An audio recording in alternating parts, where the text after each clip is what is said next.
Imagine a region almost the size of France, yet not a single river ever reaches the ocean, a land of endless deserts, salt lakes that vanish into thin air, and mountains that rise like walls from the earth. This is the Great Basin, one of the most extreme and mysterious regions in North America. So what makes this place so hostile to human life and yet so endlessly fascinating? Welcome to Beyond Atlas Explore. Subscribe now so you never miss an adventure. The Great Basin isn't just a desert, it's a self-contained world. Scientists call it an endorheic basin, which means no river here ever escapes to the ocean. Instead, water either evaporates in the scorching sun, seeps underground into hidden aquifers, or cycles endlessly between rivers and lakes. This closed system stretches across an incredible 209,000 square miles. That's nearly the size of France. It covers almost all of Nevada, spills into western Utah, southeastern California, and even touches Oregon and Baja California in Mexico. But here's the catch.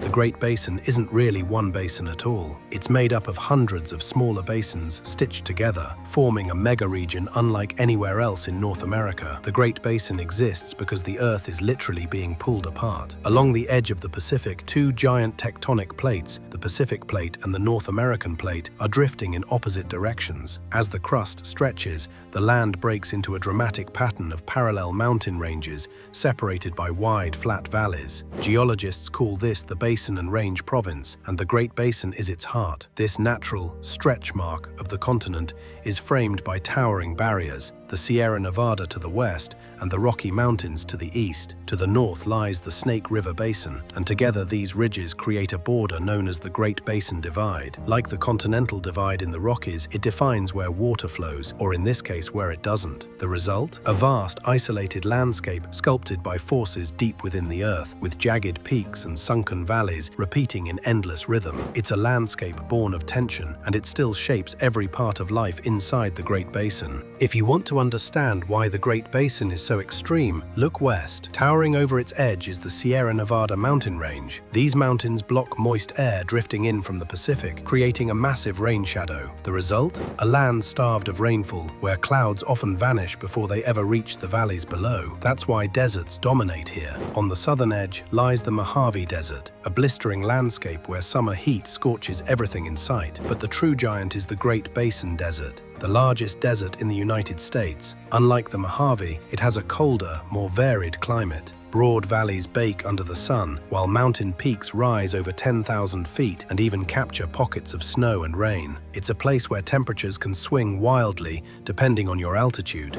Water that does fall here never escapes the basin. Instead, it trickles into rivers like the Bear River, which winds more than 350 miles before emptying into Utah's Great Salt Lake, the largest saltwater lake in the Western Hemisphere. But the lake itself is fickle. Whole sections can vanish in the heat of summer. Further west, the Humboldt River snakes across Nevada, feeding life into the otherwise arid desert. It's a paradox, a region dominated by drought, yet defined by water's strange and fragile cycle.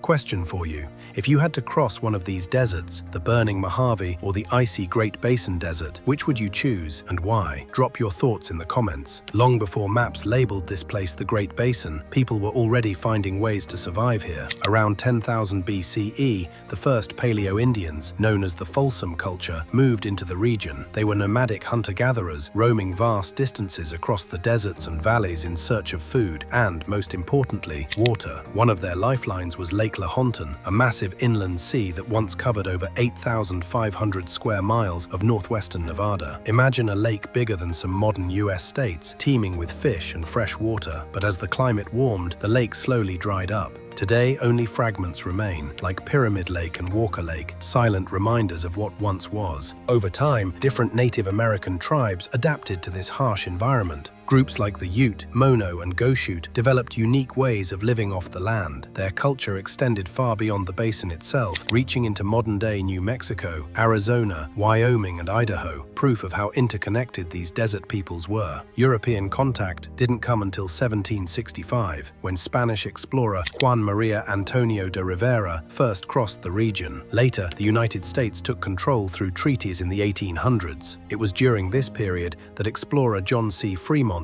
gave the area its lasting name, the Great Basin. The mid-1800s brought waves of settlers. Mormons established Salt Lake City in 1847. Then came the California Gold Rush, with thousands crossing the basin along the Humboldt River. And when silver was discovered in Nevada's Virginia Range in 1859, the boomtown of Virginia City exploded to 25,000 people almost overnight. Nevada would forever be known as the Silver State. Question for you. If you lived in the 1800s, would you have stayed to mine silver in Nevada or pushed on west to chase gold in California? Let me know in the comments. Today, the Great Basin is still a land of extremes, but now it's home to millions of people. Two cities stand out: Reno, Nevada, with nearly 500,000 residents in its metro area, and Salt Lake City, Utah, a booming hub of more than 1.3 million people. Yet despite this, the Great Basin remains one of the most sparsely populated regions in the United States. Outside of these cities, vast stretches of desert and mountain valleys remain almost completely empty. Life here depends on one thing: water. Massive reservoirs, irrigation systems, and dams capture snowmelt from the mountains and rainfall from the spring. Underground aquifers are pumped to supply both homes and farms. Without these engineering feats, modern life in the Great Basin simply wouldn't be possible. For Native American communities, life remains especially challenging. Tribes like the Ely Shoshone and Duckwater live on remote reservations where poverty and unemployment are major issues. Some communities even struggle with contaminated water supplies, a legacy of mining that still scars the land. Mining, however, remains central to the economy. Nevada's nickname as the Silver State still rings true, but today the basin is also rich in lithium, the mineral powering everything from electric cars to smartphones. Ranching thrives along the Humboldt River, while tourism has grown into a major industry. From skiing near Salt Lake City to the surreal landscapes of the Bonneville Salt Flats, and of course the world-famous Burning Man Festival, the Great Basin continues to attract adventurers. It's a land that tests human resilience, just as it always has. Love exploring hidden and extreme places like this? Subscribe to Beyond Atlas Explore so you'll never miss our next journey. For thousands of years, survival in the Great Basin has always come down to one thing: water. And in the 21st century, that challenge is only getting harder. Climate change is pushing the region to its limits. Rising temperatures mean more evaporation, shrinking rivers, and the slow retreat of the Great Salt Lake. Even the underground aquifers, lifelines for millions, are finite, and many scientists warn they could eventually run dry. Agriculture, mining, and booming cities all depend on a fragile balance of supply and demand, and for native communities living in some of the most remote parts of the basin, water scarcity hits hardest, threatening both daily life and cultural survival. At the same time, the Great Basin remains a place of incredible beauty and possibility. Its deserts, mountains, and salt flats attract explorers and dreamers from around the world. The question is, can this balance between nature and human ambition last? Or will the Great Basin, once again, remind us just how unforgiving it can be? What do you think? Can modern technology keep the Great Basin livable, or will nature ultimately win? Share your thoughts in the comments below. The Great Basin is a paradox, a place almost the size of France, yet still one of the harshest landscapes in North America. From ancient inland seas and the cultures that once thrived along their shores, to modern cities powered by dams, mines, and fragile water supplies, this land has always demanded resilience. It is a region of extremes: beauty and danger, survival and collapse, isolation and opportunity. And as climate change accelerates, the Great Basin's future may become even more uncertain.